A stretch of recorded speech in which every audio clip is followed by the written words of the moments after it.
Hello everyone, I'm Ségolène Finet, I'm the Chief Marketing Officer at Malt, and I'm thrilled to be moderating this panel this morning with two experts.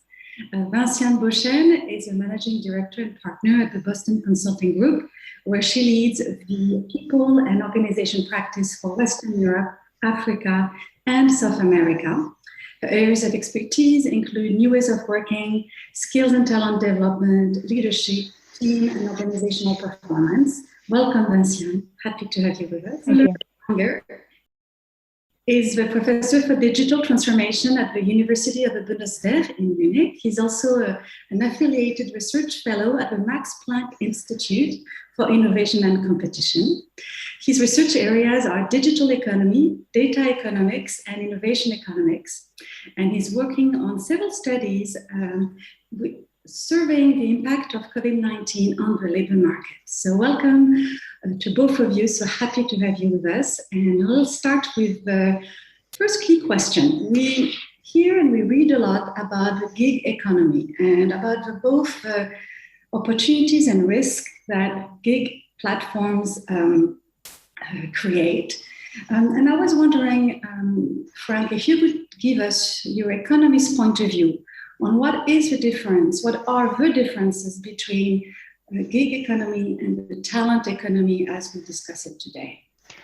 Yeah, well, thank you very much for the invite. Great pleasure to talk about the talent economy from an economist perspective. So I think it's first important to note that there are several types of so-called online labor markets. And these online labor markets, they differ in the type of services exchanged and also the levels that are required or the level of skills that are required to perform jobs on these markets. Now, consider two extreme cases. Let's take Malt as a talent economy marketplace and contrast this with a typical gig economy platform. Let's first go to Malt. So on Malt, projects are typically complex and they require expert skills, right? So for instance, the data that we observe, we see that the top three categories in Malt are software development, graphic design, and marketing and communication. So expert level jobs. Consider now gig economy platforms, and typically the tasks there are relatively simple, repetitive, and only take a few seconds. So a typical task I came recently across studying the gig economy was that online workers had to indicate the gender of individuals in a couple of thousand photos, right? So these are two examples, and these different skill levels that are required to perform a job are crucially important because the bargaining position of freelancers, the wage, and also the working conditions of online freelancers depend on the skills that are required. And so based on this, it's not surprising that we see in the data that due to this different bargaining position on talent marketplaces such as Malt compared to gig economy platforms, there we observe higher wages and also better working conditions. So these are the main differences between the talent economy on the one hand and the gig economy on the other. Thank you very much. Vinciane, would you like to add anything to this? No, I think it's very complete. And as Frank was referring to, I think when you look at the profile of the talents that you have on the platform, they are indeed quite different. You know, a big majority of them have been employees, so they have experience of working in companies. They know how those things work, and they are able, therefore, to cooperate with employees. So it's usually on top of a complex project that they are working on. They are usually also working on topics with where they need to cooperate with other employees, and they are indeed highly skilled and working mainly on digital roles. Yeah, it's really for 81% of them. Thank you. It's really a matter of bargaining power, right? They have bargaining power, they have power of agency, and for them, freelancing is a choice, which makes, of course, all the difference. Vinciane, in the study, you were quoted as saying that freelancers can be agents of change, that they can be like catalysts to help organizations speed up their digital transformation, speed up the implementation of new ways of working. How is that happening? Can you tell us how that sort of chemical reaction can happen? Yes, yes, of course. Well, first of all, I think it's always been the case. It's part of the reason why companies reach out to freelancers in the first place. When we asked companies, why they wanted to leverage freelancers, 85% of them do that for to get access to specific skills and to very talented, unique, scarce skills, I would say. So it's always been the case that freelancers were called upon to bring new things to the company. I think this move has been further reinforced through the COVID crisis for a few reasons, and for less obvious reasons, I would say, because it's no longer only for the specific skills that those freelancers have, but also for the softer skills that they actually have, their ways of working. Just to give a few examples. The first one has to do with agile ways of working.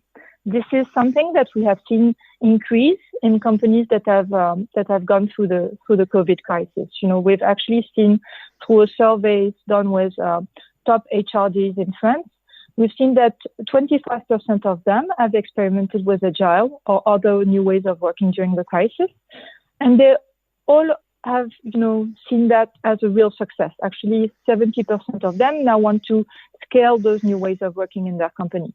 Well, this is typically a place where freelancers were ahead in terms of adoption of those new ways of working, because when you look at the survey, 3/4 of freelancers already know how to work in agile. So I think that's the first point.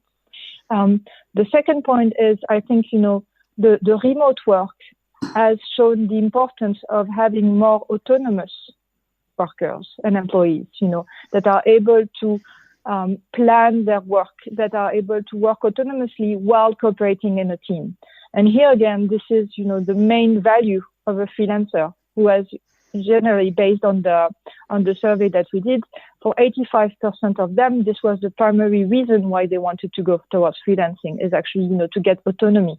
And actually, when you look at the survey, as you know, in France, we were pretty behind in terms of remote working. Freelancers were already, for 60% of them, working remotely. So I think, that's 4 times what you would see in the other employee population. So again, a kind of one step ahead on the side of freelancers that I think, is a value for companies that can therefore leverage and benefit from their experience.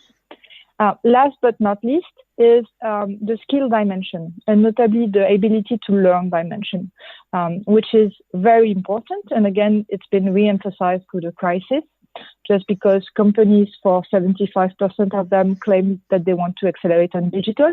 This is going to have a huge impact in terms of the skills that their employees need to master, but also because we've seen that, the world is just more volatile and uncertain. And that does mean that a key skill that companies should look for moving forward is actually the ability to learn, and that is also something that I would say characterizes the freelancers. Actually, when we asked them, what was their investment in their skills and in learning, 2 important things I think to highlight. The first one is that freelancers in France spend on average a bit more than 4 hours per week just practicing developing their skills. So that is much more than what you would see in a standard company, but I think that should be the new standard for everyone, including within the company. And second, freelancers choose their projects first and foremost because of the interest of the project, or at least they want to have this freedom of choice. And I think that also is going to become stronger and stronger within companies. Actually, in the latest survey that we have done among 20,000 employees, a survey called Decoding Global Talent that analyzes the reasons for employees to choose a company. The number 1 criteria this year is the interest of the project, the interest of the job. That used to be number 3 after quality of life. Now it's the number 1. So I think, things are converging.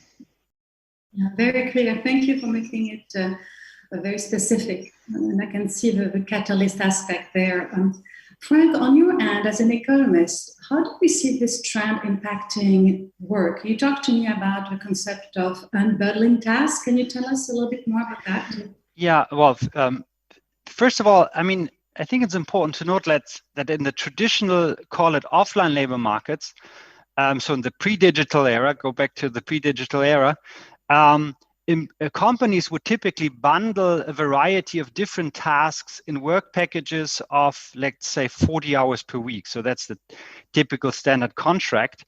And so this bundling of tasks was actually at the core of these standard employment contracts in companies. Now,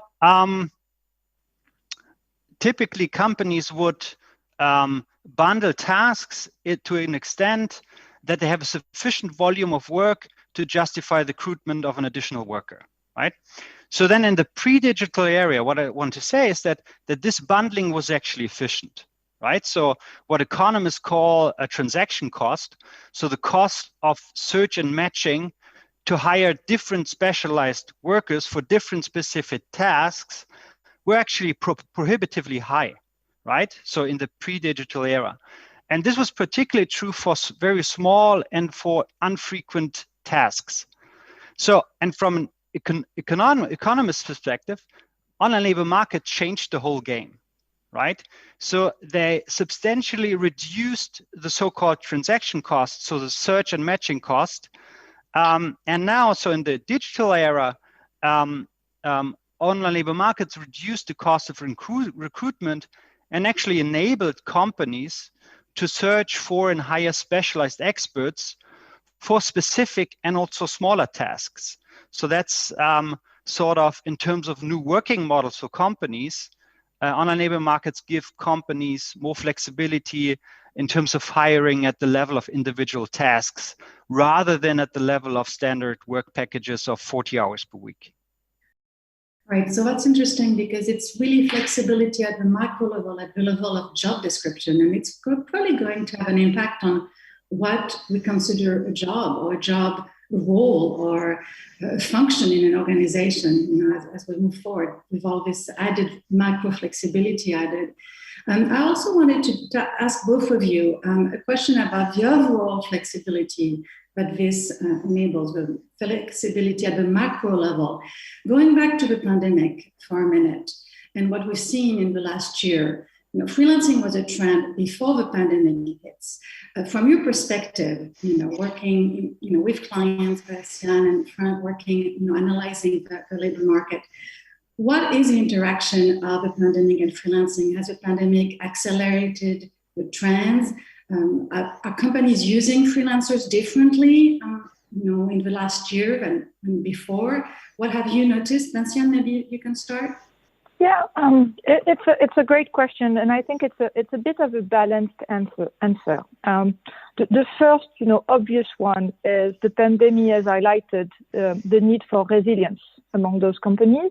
And part of the resilience answer is actually the ability to be flexible and not to be flexible in your workforce and to adapt to the demand and adapt to uncertainty. And on this part, I think that definitely, you know, freelancers is going to be an important dimension, an important lever to get this flexibility and this ability to adapt the kind of skills that you call upon depending on how the market goes. On the other hand, what the pandemic has also demonstrated is the importance of your ecosystem as a company. What I mean by that is that we've seen a lot of companies that have won or had challenged because of their ecosystem, you know, because of their partners. More and more companies are being more open. So their supply chain is open, their talent market is open, and that can have very strong consequences if you don't source your talents or your partners the right way. We've all seen, you know, the impact of not having chosen the right partners on supply chain during the pandemic, etc. So I do think that there is going to be a move among the companies, notably on the talent market. They are going to want to have more security in the type of talents that they source. And this is what typically, you know, a marketplace, I think, can be useful because it's a kind of guarantee of the quality of the people that you are going to source and of the talent that you are going to source. So I think there's going to be more scrutiny on the ecosystem, and that companies are going to be much more cautious on who they call upon and who they partner with, which is for me a a second dimension that is important.